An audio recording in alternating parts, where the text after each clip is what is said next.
Nibyo koko isi tuyitambukaho ntabwo tuyibaho. Ubundi icy'ingenzi muri ubu buzima ni ukumenya se isi nayo ibayeho ute, kandi ukanamenya ko burya hapfa umubiri hadapfa izina.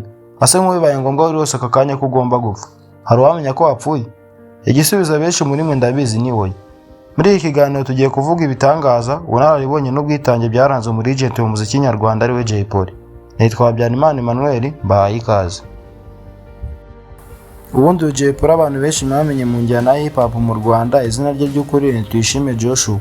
Akaba yaravutse 1988 ku babyeyi Pierre Nsabimana na Maria Mukarubayiza. Akaba ndetse yaravukiye ahagana i Gikondo mu mujyi wa Kigali, avuka ari uwa kabiri mu muryango w'abana batatu. Jay Polly wavukiye mu muryango udakize cyane, wakibaza uburyo yabaye icyamamare bigeze hano. Ubundi impano ya Jay Polly yatangiye kugaragara asaga mu mwaka wa 2000. Yatangiye aririmba hip hop mu matsinda y'urubyiruko rwo mu mujyi wa Kigali. Ubundi Jay Polly Primus Guma Guma Superstar ya 2011 niyo yamuhinduriye amateka kurusha ibindi byose. Niwe wabaye umuraperi wa mbere wegukanye Guma Guma. Ibi ni nabyo byahise bimushyira ku rwego rwo hejuru ku muhanzi wa mbere wari urenze mu Rwanda muri hip hop. Indirimbo zakunzwe cyane hari nk'iyo bitaga Ndacyariho, Biri mu Bibabaza, Ikosora. Izi ndirimbo zaragiye zirakundwa, zimugaragaza nk'umuraperi ufite amagambo akomeye, ufite ubuhamya n'ubutumwa.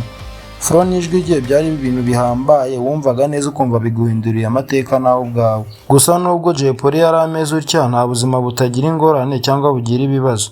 Nko mu mwaka wa 2020 yigeze gufungwa azira kuviyora amategeko ya Covid. Afungiye muri gereza ya Mageragere niho yaje kurwarira bikomeye. Nk'uko twabivuze mu ntangiriro y'iki kiganiro, hapfa umubiri ntabwo hapfa izina.